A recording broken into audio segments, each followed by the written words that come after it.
All right. Welcome back, everybody, to another exciting episode of the Just Noise podcast. I am joined again, as always, with my partner in crime, Logan Purdue. Logan, how we doing tonight, buddy? Doing pretty good. It's been a week, so I'm Yeah, glad to be here. yeah, no, it's definitely been a week. Anyway, it's very exciting to be joined with some longtime friends that I've known for a number of years. So just without further ado, welcome Tyler and Michael. How you guys doing tonight? Doing well. Thanks for having us, man. Very excited to Yeah, be very a part of excited to be a this. part. Well, hell Yeah, yeah, I we've known was each other really for so excited to long. see you guys in the last couple of weeks. I hadn't seen you in forever, to be honest. I mean, I've seen Tyler, throughout the years. He's been with Airs and stuff, but Michael, it was great to see you. I had not seen maybe 5, 6 Yeah. years, so hell yeah. At least, yeah. But yeah, you guys killed Yeah, it was at good catching Gurnfest. up. Yeah, Thank you, man. Thanks, man. Appreciate it. Yeah, that Yeah, it was was a a fun one. Iowa always shows out. We love it out there. it's always For been sure. one of those projects that I've in the back of my mind. It's like, man, I can't wait to see these guys. So it finally came to fruition, and it was great. So anyway, That's awesome.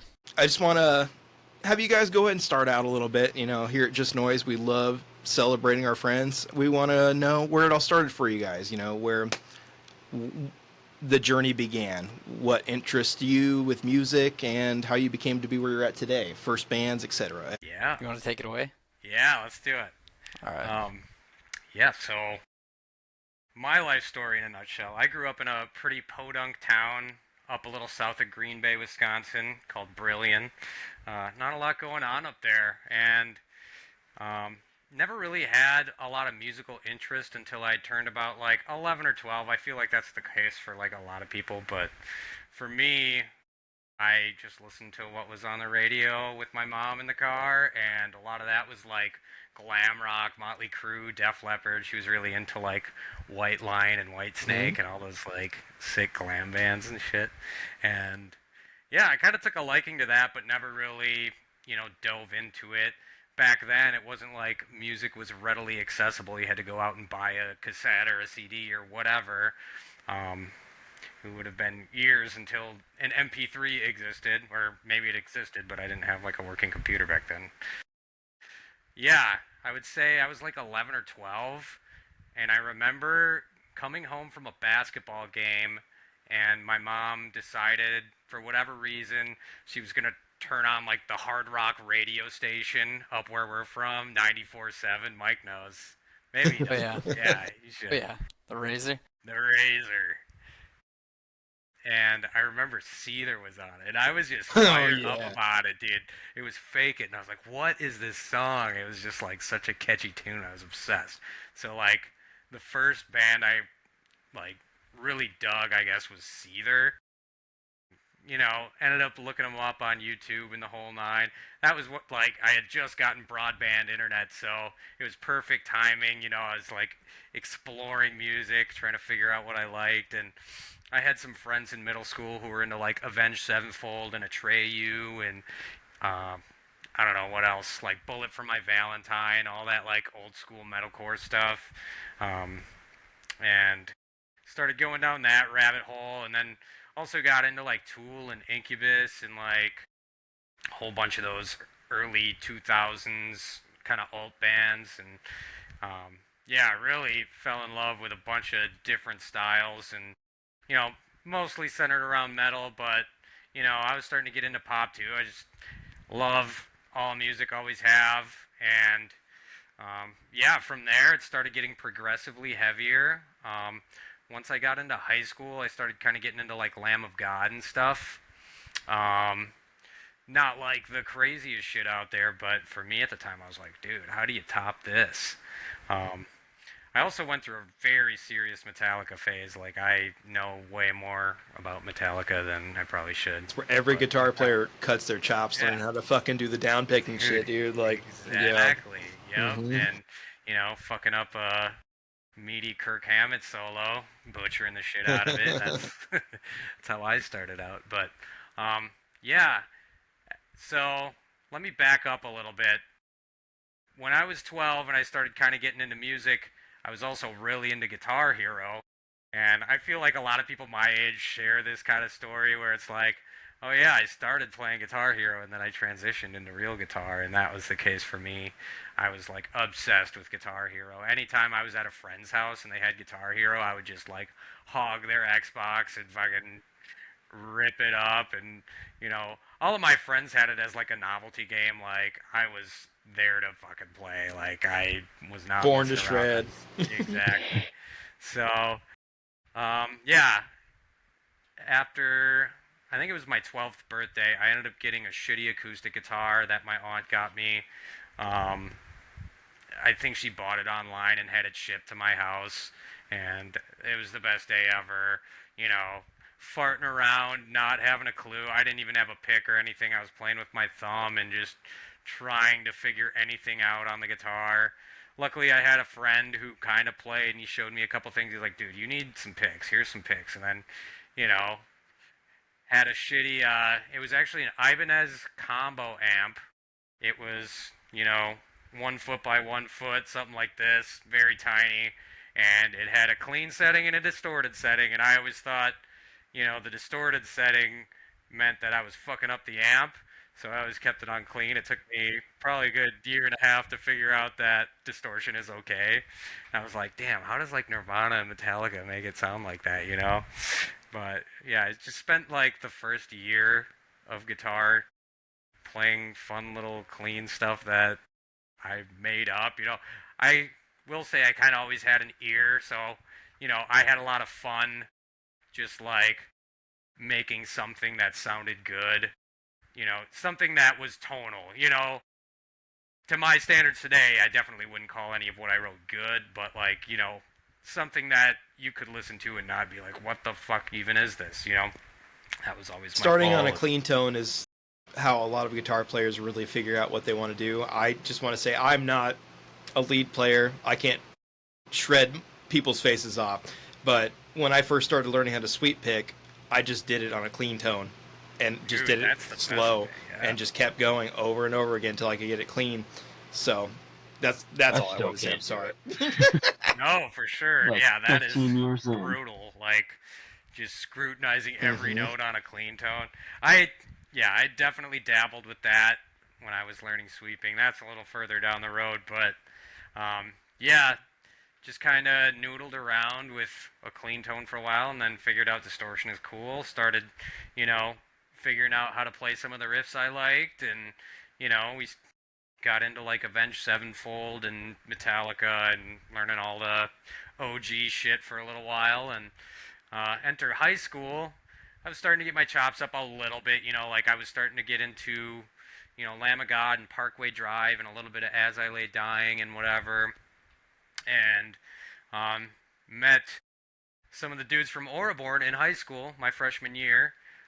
Devin and Alex. Devin is our drummer and Alex is our other guitarist.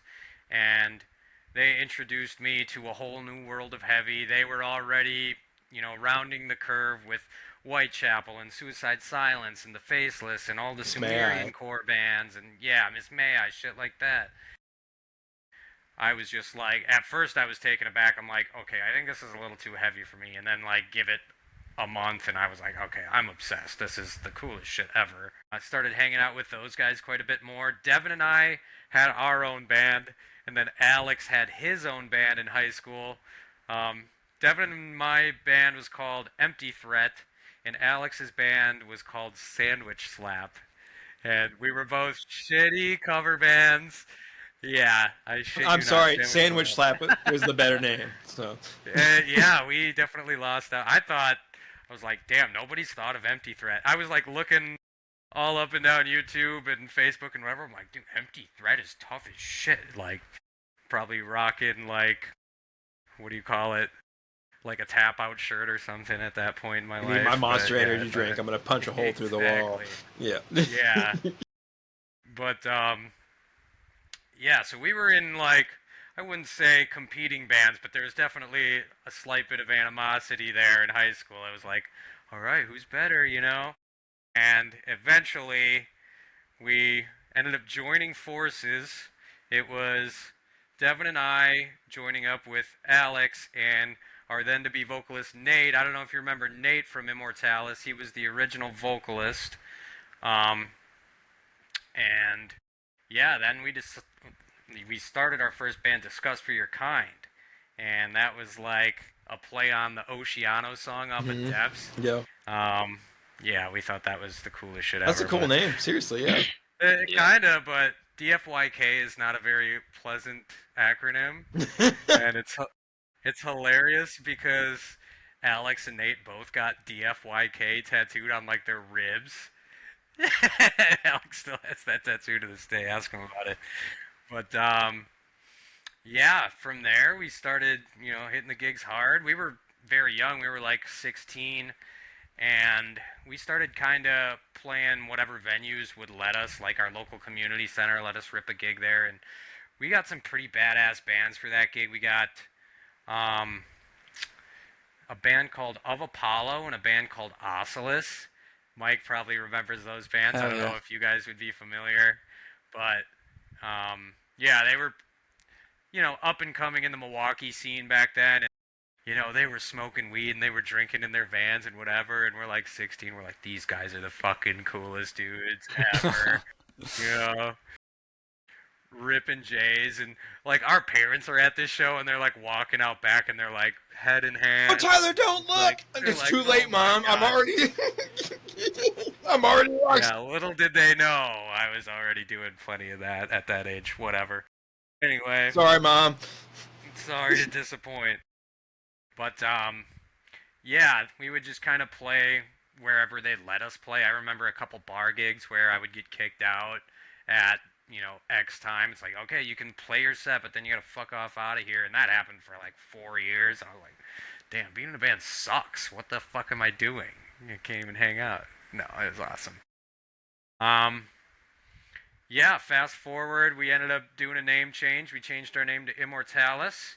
We had a bunch of demo material, and it was significantly heavier than the DFYK stuff. And we were like, all right, we should try to do something with this, because up until that point, we had only ever done demos and kind of rough shit that we mixed ourselves, and it sounded awful. And we're like, let's just try to do some real production here. And Nate actually had graduated high school. So did the other boys.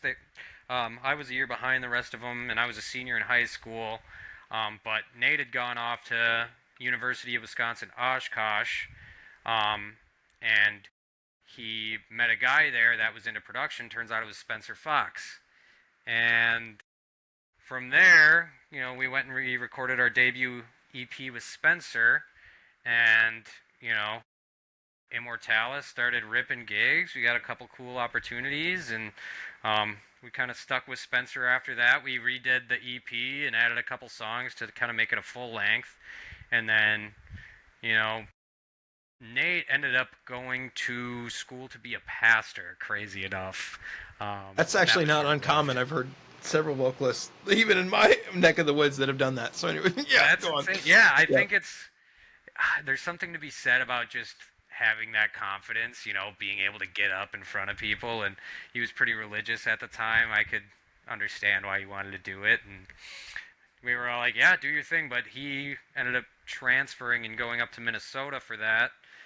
So we were like, shit, we need a vocalist. Enter Dylan Greenhill joining Immortalis. And from there, that dude was Mr. Marketing. He pushed us every chance he got. Definitely did all he could to get us on some cool gigs, or get us airplay on the radio or whatever. And it was a joint effort for sure. But yeah, I think he definitely did a lot of heavy lifting on that front. And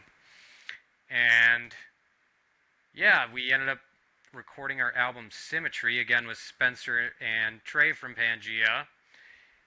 And yeah, ended up ripping some gigs, and then and we pretty much decided that Immortalis wasn't going to be a thing anymore. You guys had two awesome singles before you guys went out. I have yes, those special edition. I have one of those special edition CDs for Leviathan, and my God, I forgot we did that. Yes, so yeah, we did come out with Leviathan. We had a couple sweet features with Immortalis. We had Ryan Kirby and Tom Barber. I was like, damn, something to hang your hat on a little bit. Those turned out pretty cool. Um, and yeah, after Immortalis, the rest of us were kind of like, okay, what the hell do we do now? Like, we knew we wanted to keep doing music, but our direction was getting a little convoluted. Like, if you look at Dylan where he's at now, he's definitely doing something way more tailored to what he wanted to do in the first place. Like, Vapid Soul is a great fit for him, and I think most of it's written by him, so it makes sense. And the rest Vocals of us, are nuts, man. Like it's he like is very rap talented. metal. Like he did a feature for Amlo Faction. It's just like holy shit, dude. Yeah, I forgot about that. Yeah, he rips. Definitely sick vocalist. But yeah, we were just kind of like, okay, what the hell do we want to do now? And Devin and I just kind of kept writing. We had some material that we were planning on using for the next Immortalis release. And just, we were like, okay, let's see this through. We had worked hard on the songs. We were like, let's just see where it goes. So in the meantime, I was kind of like recording with Spencer here and there. And we didn't have any intentions with the project other than to just get this shit tracked and, get it out there. So yeah, I was just tracking with Spencer in my spare time, and we were like contemplating what we wanted to do. We ended up bringing Alex back in the mix, and we were just like, okay, let's round this thing out. And we're like, okay, who would even want to do it? So enter Michael Dionne. He was one of the first ideas we had. We hit up a couple people, but we, you know, we definitely knew Mike was going to be the best fit for the band overall, and knew that, he was into the proggy, shreddy kind of stuff we were doing. So we were like, okay, we know he likes metalcore. We know he also is into prog. I mean, that's exactly what we're trying to blend with this project. Let's see what he's thinking. And yeah, we showed him the tunes. He seemed to dig it and brought him on. And then we were like, okay, so we have all these like cool chorus sections. I was over singing. I sang in Immortalis. I was like, you know what? We can definitely find someone a lot better at clean vocals. Not to knock myself, but I You don't have knew to there was sing while you're doing awesome fucking riffs at this point. yeah, that So, too. That was another thing. I was like, yeah. just singing made it a whole hell of a lot more stressful. Like I would have to write dummy parts for all my choruses if I wanted a chance at playing it live, and it's like, okay, I don't want to be limited here. We should try to find a bassist who can sing. And like, first guy who came to mind was Gage Woodman. He was in a band called Growing, and they were Madison based. Do you remember Growing? I've played with them a couple I remember times. them. Yeah, they played. That's cool. They played one of the Emblem Factions. I think it was one of the days for our first album release show. So Okay. It was, because I Nice. have both CDs on my shelf over there. I remember that day. Badass. it's just yeah. cool. It's just cool to see how all connected we are. But keep going. Sorry. For sure. Yeah. No, I totally agree. But yeah, we were like, okay, this guy is the man. I loved Growing when they were still a band. Well, I think they're technically still a band, but they're not active. But I was just obsessed with them. Every time we played with them, I was blown away. They were incredibly tight. Gage had an incredible voice, and we hit him up, and he was like flattered that we asked. I'm like, no, we're flattered that you want to do it. Like, you're the fucking man. And the only tough part was he was living in San Diego at the time, so we had kind of relegated Auraborn to like being an online project or a studio project for a little while. But yeah, once we had all the pieces of the puzzle, I just kind of kept writing, and I knew I wanted to do a full length, so I just kept grinding it out. We had a general direction, and it kind of, after the first 3 or 4 songs, I was like, all right, off to the races. Let's keep riffing and, see where this thing takes us. And, yeah, ended up getting everybody in the mix. Like, we all contributed our own share for the record, and yeah, it turned out awesome. We're all very, very proud of it. I actually flew out to San Diego to record Gage. And flew back, recorded, edited. He flew in to do the music video for Identity. So there was a lot of like logistics involved in just making that whole thing happen. But yeah, after that, uh, Devin had announced that he was having a kid, and Michael, I love your cat in the background. Keep going. yeah, that's Yeah, awesome. he's going crazy back there. That's okay. My kitties are clawing at the door too. But Devin had Mine's, announced my that. big cat's sleeping right behind me. He's good. Nice. Yeah, he had announced that his lady was pregnant, and we were all very, very happy for him. But we were kind of like, okay, well, let's try to hustle up, get this album wrapped. Sorry, that's what the pregnancy. Let's go. Yeah. We were beating the clock, and then what? 3 months after Mike. 3 months after, Yep. Mike was like, "Oh, I'm also having a kid," so we were like, Yep. "Okay, now we really gotta fucking get this album done." So we all grinded, got it done, but that kind of, we had to take a minute and take stock. We didn't want to rush into playing shows, especially with those dudes having such serious life stuff going down. And Gage hadn't even been back in the state yet, I believe. So we were just waiting on, all of the storms to pass. And in the meantime, I had been hit up by the Heirs of Humanity dudes to join that band. So, started doing that. And then probably a year and a half after that, hit up by Still Stayer to join. And yeah, here we are. I think that's about everything. Kind of fast forwarded at the end a little bit, but Yeah, I want to dive deep into a little bit more as we go, but I want to give Michael a little bit of an opportunity to explore some of his backstory too, as well, because I've known you guys forever, and I even tried to go. I tried to do as much research as I possibly could, and I could not find the show that the end result played at the church with They Repent. I wasn't even in the band at that time, but that's the first time I ever met you, Michael. So, but just real quick, I wanted to backtrack too and say, I'm going to stop saying if I can. I can. The Auraborn album is awesome. Me and Logan spent some time Can you really. put it on streaming? I Yeah, can't yeah. find it anywhere. Or do Dude. CDs or vinyl, please. No, Yeah. Please? I would love to get our music back on Spotify. Yeah, Or we had. Apple Music. Yeah, I don't know what happened. We got accused of It- fraudulent streaming, so they took all our shit down. I'm like, dude, we have 100 monthly listeners. Like, what the fuck? Yeah, I think I found 3 tracks on Apple Music. I I think it's all. I It sent him should the. all still be up Epoch. on YouTube. Yep, I but sent him the yeah. playlist on YouTube, so he he sent me that today, and I listened. I started it, or he sent me that a few days ago. I started it, and I've never made it past the song Chrysalis. I can never say it right, but I Chrysalis, love that Chrysalis, song. yeah. Thanks, man. At like the 2-minute mark, when the guitars and everything just kicks back in, like it's fucking thick, like emphasis on the C right there. I love that song. It's Hell dope. yeah. That's one of Yeah, my sick. faves too. I think we're gonna start playing that one live. Yeah, that one's sick. You guys have a lot Oh, of yeah. really, Thank you, man. really demanding material, but Well, also it Yeah. you guys all have your own personal identity. I would deem you as being one of the super groups of Wisconsin in that regard. You guys, Thank you, man. you guys are killer, and want to see more live. God damn it, I did it again. But when we saw you guys at Gernfest, my fiance specifically was just like, dude, the singer is so fucking good. Like he's even better live than he is on the recordings, in my opinion.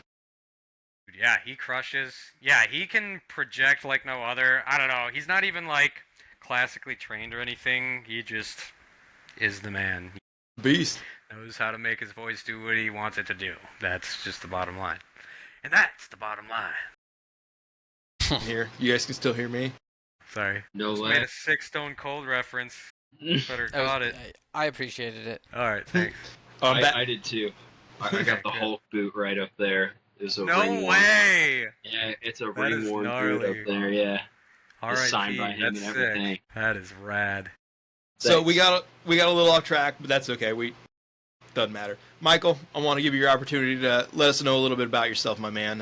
Let us know when it all started for you musically and how you got to where you are today, because you had an Sounds exciting good. journey, Sounds my friend. good. Yeah, so I really got into metal in high school. Parkway Drive, August Burns Red, As I Lay Dying, those bands. It started off with Linkin Park, like jamming in my dad's truck, like Hybrid Theory. Like when it first came out, I remember he had the CD and we would just listen to it. Any trip we had, we would just listen from start to finish. I always had like a liking for heavy music, and then got to high school. Evan actually showed me a lot of bands. Evan from Pangea and The End Result. Um, he showed me a lot of bands I had no idea about because I went to private school until high school. So once I got to high school, it was just like all this new music was just available and it was amazing. And actually, I didn't even have any like musically inclination. Like I did not know that I was going to be playing music at any point until Evan was like, "Dude, let's just rip a practice in your garage." And we just did like Parkway Drive covers for like 3 hours. We like covered like all of Killing with a Smile and Horizons like on Damn. repeat, and we would just have like friends come over and hang out, and we would just be just me on vocals, him, and we had like a drum machine, and we would just do Parkway Drive and like As I Lay Dying covers, and dude, it was a fun time. It was crazy. And then he's like, I have this original music. Do you want to try to write stuff for it? And do you want to try to like make a band? That's how The End Result kind of started. Then we just found like a random bass player that was Chuck from like the area. Got him, got a drummer. We actually played our first show like out of state. We played in Michigan for our first show, which was insane. That was in 2010. So I was like 19 when I first played like our first show. And that was the end result at that time.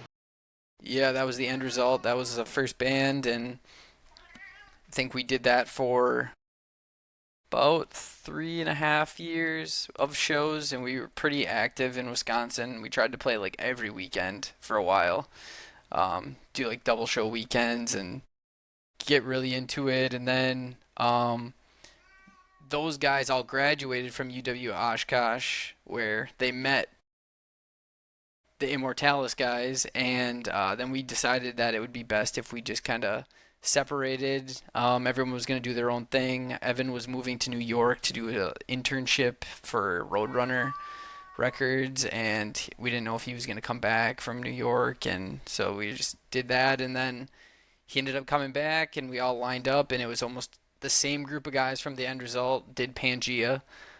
And then we found Nate Berkeley as a drummer, because the End Result drummer that we had at the end wasn't available, and it yeah. And then Pangea was a thing for quite a while. Stayed super active, touring, writing albums. Yeah, hit a lot of music goals with that band. Got to tour Canada, which leaving the country and playing music has just always been like, I didn't think that would ever be a possibility. Coming from playing in a garage with Evan and then sleeping in a bus with him in like Canada, it was just like full circle for that, and super exciting. Yeah, we got to meet you guys, see you guys all like Iowa was one of our favorite stops, honestly, because the metal community there is like so strong. You guys always showed up for Pangea and even The End Result.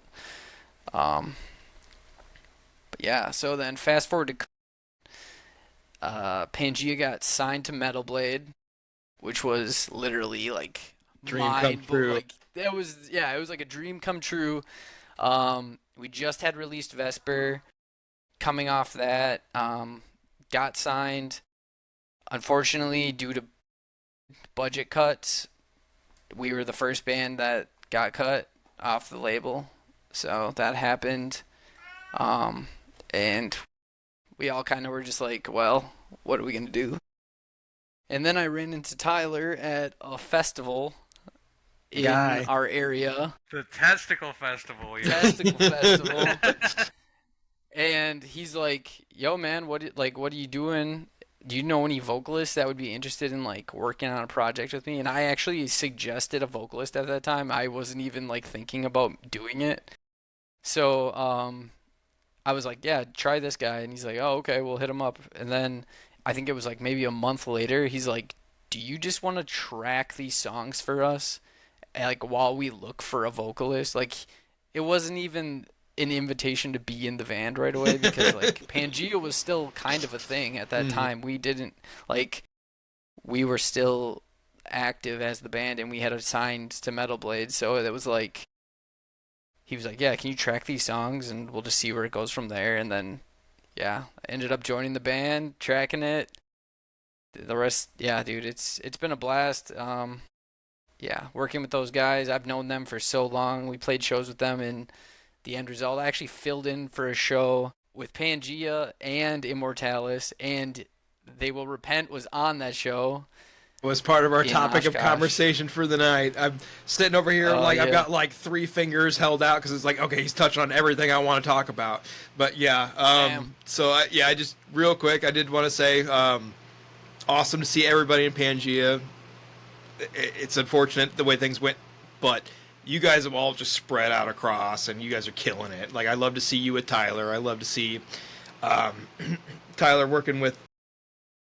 Brain is not working right now. Spencer, he's working with Spencer for all the production stuff for No Passenger. It looks like my connection's not working really good, so you guys might not hear me. um, but Yeah, but got then you there, back. We got you back. but then there's Pterodactyl King, and then Michael's in fucking Number 12 and a bunch of other fucking bands. So it's super Don't cool to say it, see. dude. Yeah, it's super cool to see everybody spread out. The earliest that I can actually confirm. I mean, obviously that's the first time I met Tyler. I had met you previously with the end result, but I couldn't find that show where it was at the church, and it was Yeah, it was Chestnut Center in yeah. Marshfield. I couldn't find that one online, Yeah, so yeah. I will say that the first confirmed time that I met you guys that I can recall is when you filled in for them, and we played on the stage in Oshkosh that was made out of fucking pallets. So, Yep. Yeah, Main Street Music Festival. yep, Core memory. yep. And Tyler, what's the other guitar player's name in Immortalis? You said it earlier. My brain sucks. Alex. Alex had the 8-string Schecter. You had a Schecter Yeah. at the time. I've never seen you play anything other than the Music Man since then. Pretty And much.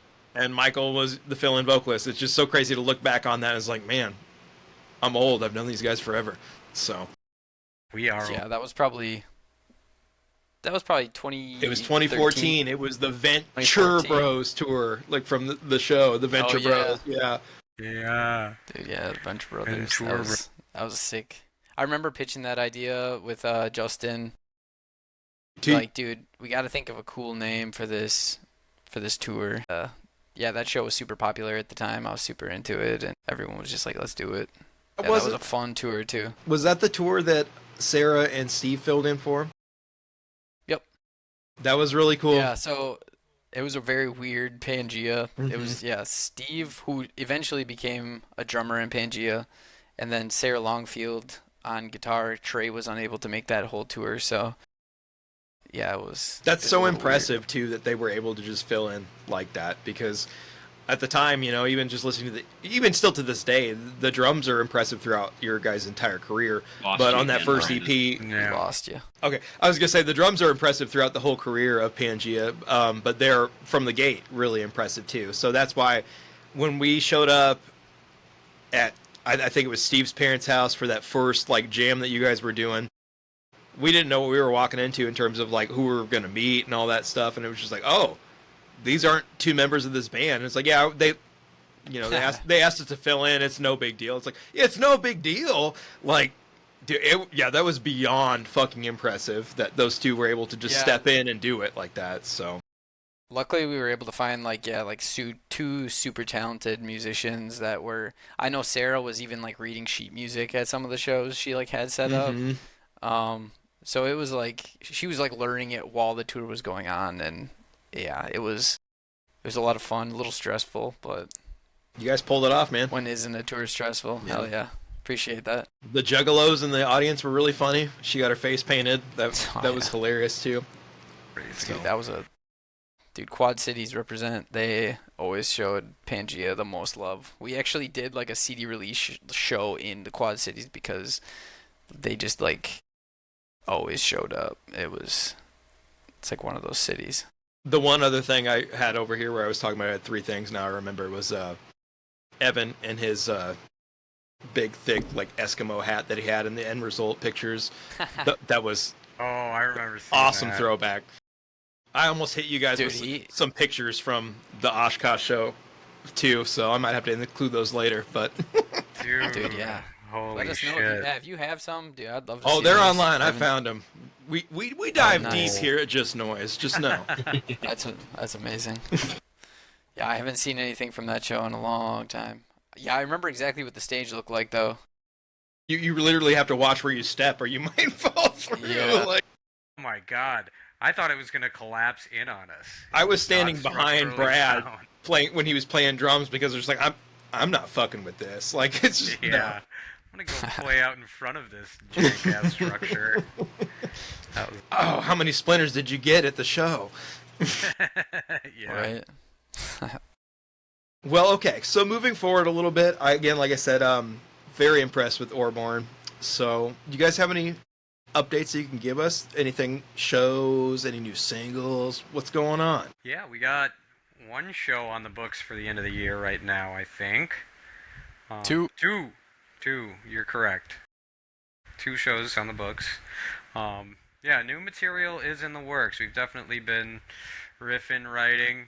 I kind of have to spread my time out a little bit for all of my various things, but very, very excited to get rolling on some new Auraborn again. I would say Auraborn is the most organic thing for me to write because, you know, it started out as me just playing riffs that come out at me naturally, whereas with Airs, I've always been a huge deathcore fan, and I've always loved deathcore, and there was deathcore elements to Immortalis, but I definitely, you know, never went full deathcore. There was always, you know, metalcore filler in there to bridge the gap, but going full deathcore with Airs has been a trip, so yeah, I'm definitely looking forward to more Auraborn because I feel like that's just what comes out of me, you know, and I love It sounds like writing a with these guys. continuation of Immortalis in a way. Not that it's It the really same, is, yeah. but No, but that was I can tell listening to the full length that there are some riffs where it's like that's straight up Immortalis, but also yeah, it's just Tyler. It's not Immortalis. So for sure. Yeah, I mean, in all actuality, it was pretty much just designed to be Immortalis 2, you know, with another sick vocalist. Mike does an awesome job, you know, with phrasing to our crazy shred. he paints a really vivid picture with his lyrics. You guys do a really good job of creating a soundscape that just really keeps you involved. It's not like I could just listen to a single or two of your guys's. It's a continuation. It's a journey of an album. Thank you. And I also just want to say Appreciate that. there are not enough cool vocoder parts on albums, and Mike has done it continuously throughout his career, and I love him for it. That's right. He did it in Pangea too. Yeah. It's too The fucking good, vocoder dude. all about was it. definitely, you know, Thank much needed. Yeah, we love.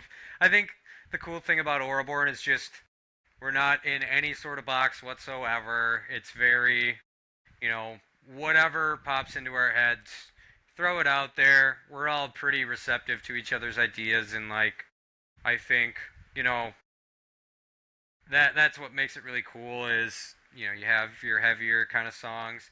I think we have a general overarching theme, but we pull from a lot of cool different stuff, and we all like a ton of different stuff, and it definitely shows in the material, I think. So we have a lot of fun just throwing shit at the wall. So It's all gold. I would agree. Not literally. It all sticks. Literally. It's In the area, since we're kind of talking about it, like what's kind of like, so obviously you kind of said earlier that you guys all kind of write separately, so like kind of what's each of your individual like writing process and like kind of influences and things you pull from when you're writing, I guess. You can take that one, Mike. Or start. I would say as far as lyrics, I've always just been into like nature, different themes, like the synchronicity especially is just like about how everything is connected, and I just love building off of like energy and how I don't know, it's just all very in the mind. Open your mind. Let's just keep all the possibilities open as far as lyrics. Lately I've actually been writing quite a bit of lyrics. Yeah, life gets wild sometimes and I hear you. gives you a lot of things to write about. So I'm super excited for new music. I got a lot of content to add, and yeah, man, it's very fun writing with them too because we do lyrics pretty collaboratively. Me and Tyler we'd Skype call and just be like, all right, let's do this, and what kind of phrases can we get the point across of what theme we want to do and try to just build off that, and it's been really fun.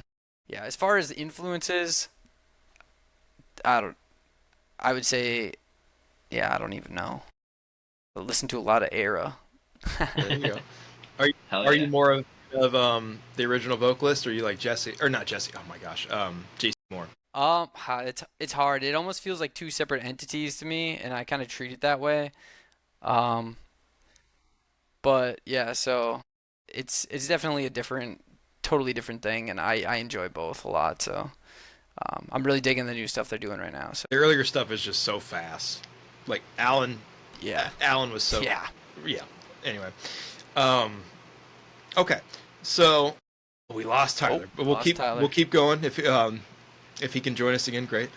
Are there any local bands to you that you really particularly enjoy that you would like to shout out? Soul Shade, that's Spencer's new band. Mm-hmm. They just dropped a new album. Absolutely insane. Love And those they guys had a so vinyl much. come out through Silent Pendulum, right? Silent Pendulum. Silent, Yep. yeah, Yep. Silent Pendulum.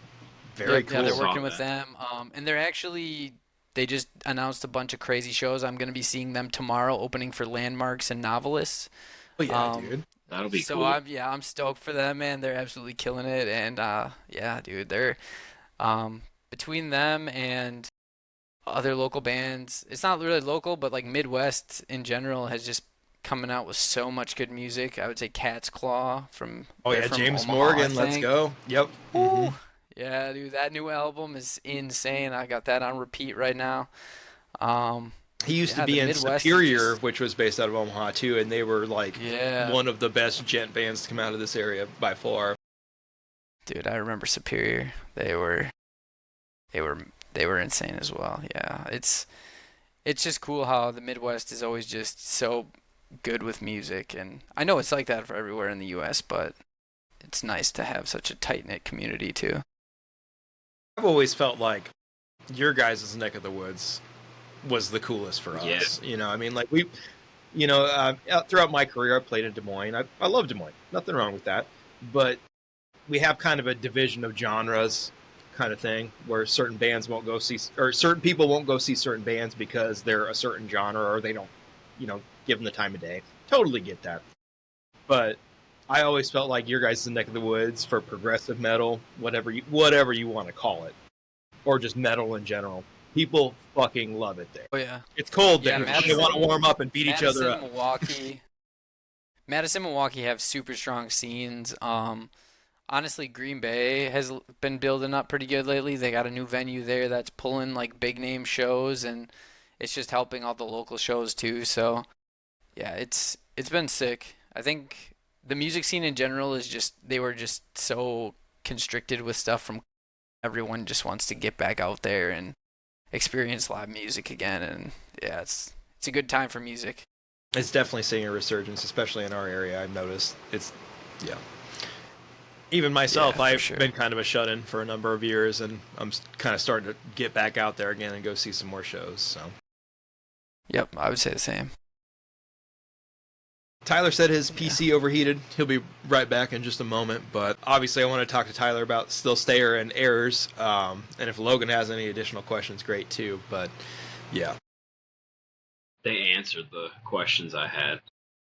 Besides, like, Nice. asking about writing process and stuff, so that was cool. Yeah, That it's been a seems lot to of fun happen with the them. last few times. Yeah, it's just fun because we just get together, sit in a room, just bounce ideas off each other until it's the best possible outcome, and we're just all just chilling and nobody. It's just so everyone's just so open-minded with all the ideas that it's great. It's awesome when that works together like that. Yeah, I was gonna say, especially since you guys have been so spread out, it's awesome that you can finally all be in the same area and be able to actually just bounce ideas off of each other in person, because it doesn't always work Yeah, that having way. Gage back in Wisconsin is awesome. I'm so glad he is finally back, and it definitely has made a difference because we hadn't played any shows until this year, and now we're kind of just getting them when we can and trying to get out there and try to play as many as we can.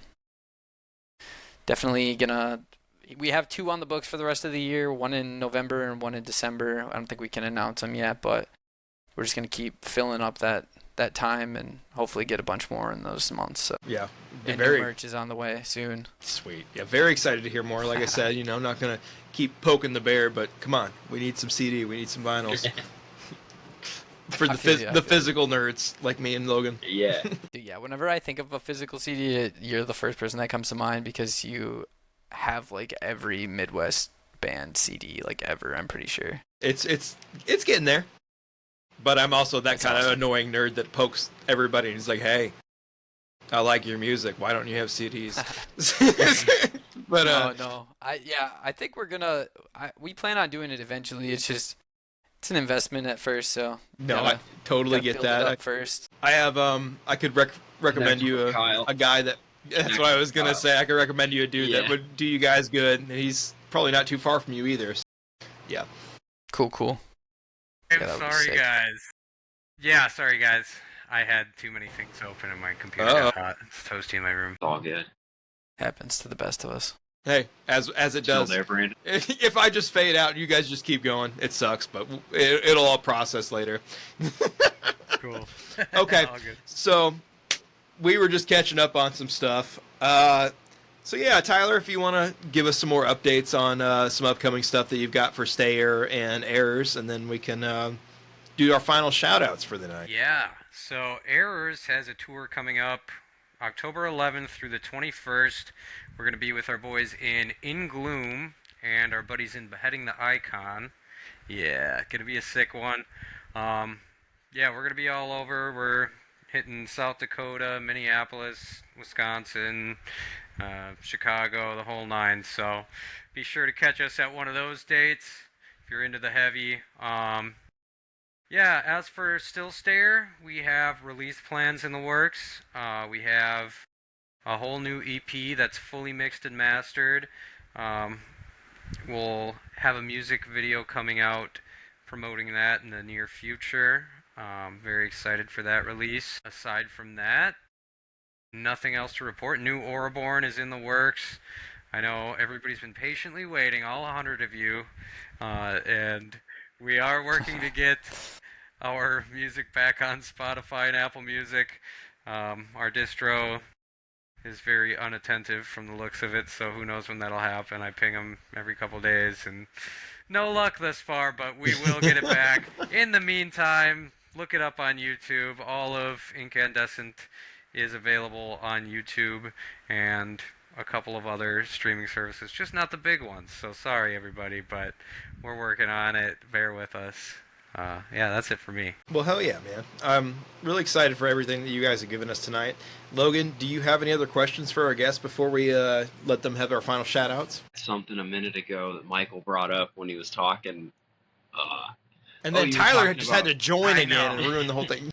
Oh, it was. I was gonna touch back on he mentioned that you guys kind of write a lot more together in person. Like, is that does that make everything flow a lot easier for you guys, or does that kind of present a lot more of? Is I it get what work you're better saying. writing together? I'm sorry, I'm with you. Yeah. it's been a day. No, I get you. Sometimes it can, turn out to be a too many cooks in the kitchen type thing, but I think we all, are good at collaborating and knowing when to kind of take the back seat. I do end up steering a lot. I write the bulk of the instrumental stuff for Auraborn, so, I am at the helm a fair bit, but, these guys have great ideas too, and we all collaborate on all fronts, and There are times where a riff just isn't working, and the guys are like, "Hey, let's try something different here," and I'm like, I trust you guys. Everybody in the band is extremely talented, and it shows not only in our music but like in their past projects. So I take everything they say, you know, very seriously, and I'm like, okay, if these guys genuinely think something's got to be different here, let's rework some stuff. And we do our own kind of individual writing. Like Mike writes a lot of his lyrics from home, and I am very much sit down at a DAW for hours at a time and crank out a tune kind of guy. So, you know, for us to all get involved, Devin likes to come in on the back end and just rework my crappy basic drums, and Alex will come in and he'll offer insight on the riffs or, add something textury. He is very music theory minded, so he has some cool ideas that, someone like me who's a little less inclined in that area might not see. Yeah, we all kind of round things out pretty well. It's collaborative, but we also do our own thing at times. It's a pretty good balance of the two. Yeah, that's awesome. I think you have to have that good balance to make everything work as flawless as you guys do, especially because I think it's awesome. Appreciate it. Yeah, that means a lot. Yeah, we got a lot of moving parts in our tunes, but yeah, everybody brings their own little thing to the table, and no egos here. We're all pretty chill about, hearing each other out and making sure we're doing what's best for the music. So that's awesome. We love to see that you guys have all found each other. Like we were saying, yeah, you guys have become the super group of your area in that regard, and that means it's cool to see that you can all collaborate easily. So, Logan, I'm sorry, I didn't mean to cut you off. I just came back from fucking having internet issues. Oh, you're good. I was just saying that's cool that they're able, working together like that. I just think that's cool. It's hard to find a group of guys like that. It's hard to find a group of guys in general. No, but thank you for bearing with us tonight for all of our various issues. It's Tyler. Sorry your PC overheated. They're all across the board, so don't feel bad. Yeah. I've had that happen. I don't know what's going on with my internet connection. I don't know what was going on with my interface, but thank you guys for fucking joining us tonight. It's been great talking to you. I love you guys so much. So yeah, final moments now that we've gotten to this. If there's anything you guys want to shout out, any bands, anything you got coming up with any of your projects, just let us know real quick before we adjourn for the night. Kick us off, Mike. Not much, just listen to Auraborn, be on the lookout for new shows that we're going to be announcing. Go to local shows, support your local music. Yeah, a couple band shout outs. Shade, check them out. New record just came out 2 weeks ago? Yeah. Roxy. Very sick record, very well written. Check those guys out. Who else? There's too many to name. Midwest Slamcast. Yeah. Shout out Ryan Bretsch. That guy's a man. Yep. Yeah, he is a jack of all trades. He definitely, is a huge part of the Wisconsin scene. Shout out that guy. Who else? Vacant Voice, Moobus, Crown and Scepter, H1Z1. Who else? Who did we play with the other day? The Maiden Voyage. All the bands. Just all the bands. And thank you for everyone who checks us out. And yeah, new stuff soon. Well, we love to check. Shout out to you guys for having us. This was awesome. Appreciate it. Well, yeah, for sure. Well, again, thank you guys so much. Give us all the bands to check out. We love that shit. So we love supporting local music, especially Midwest stuff. Like you guys said, I'm the Midwest king. No, I'm just kidding. But anyway, he's not. Thank you guys so much for joining. It continues to go. He is the king. But thank you for joining us. Keep us updated on everything you got. Anytime you're going to be in Des Moines, surrounding areas, any of your projects, let me know. We'd love to be there. If I can play with you, I'd love that too. But we would love nothing more. That would be sick. Hell yeah. Well, gentlemen, thank you for joining us. It's been another exciting episode of the Just Noise podcast, and I hope everybody has a great night. Peace out.